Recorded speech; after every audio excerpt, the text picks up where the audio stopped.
बिस्मिल्लाहिर्रहमानिर्रहीम। अस्सलाम वालेकुम नाज़रीन। गर्मियों में हर तरफ मक्खियों की भरमार हो जाती है और फिर अगर बारिश हो जाए तो इसमें हर तरह के उड़ते पतंगे भी तंग करने आ जाते हैं और मक्खियों को तो जैसे मौका ही मिल जाता है घूमने फिरने का, जो ना सिर्फ खाने पीने वाली चीज़ों पर आकर बैठ जाती हैं बल्कि घर के हर कोने, किचन, खिड़कियों, यहाँ तक कि सीढ़ियों में भी आ जाती हैं। उनको ख़त्म नहीं किया जा सकता, लेकिन किसी हद तक घर से भगाने के लिए तरीके इस्तेमाल किए जा सकते हैं। आप भी अगर इन मक्खियों से परेशान हैं तो एक मरतबा ये नुस्खा भी आजमा लीजिए। वीडियो में मज़ीद आगे बढ़ने से पहले वीडियो को लाइक और चैनल को सब्सक्राइब कर दें। मक्खियों को घर से भगाने की टिप।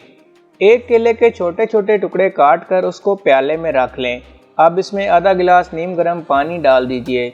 बर्तन धोने वाला साबुन लीजिए और उसको क्रश करके केले वाले प्याले में डाल दें।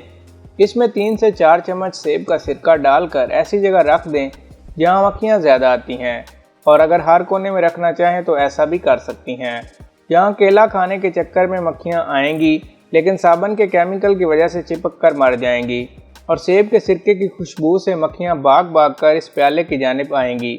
लीजिए, घर में सस्ता तरीका मक्खियों को भगाने के लिए कितना कारआमद है, आप भी आजमा लीजिए। तो दोस्तों, ये थी हमारी आज की मुख्तसर सी वीडियो। अगर वीडियो पसंद आए तो वीडियो को लाइक, चैनल को सब्सक्राइब कीजिए।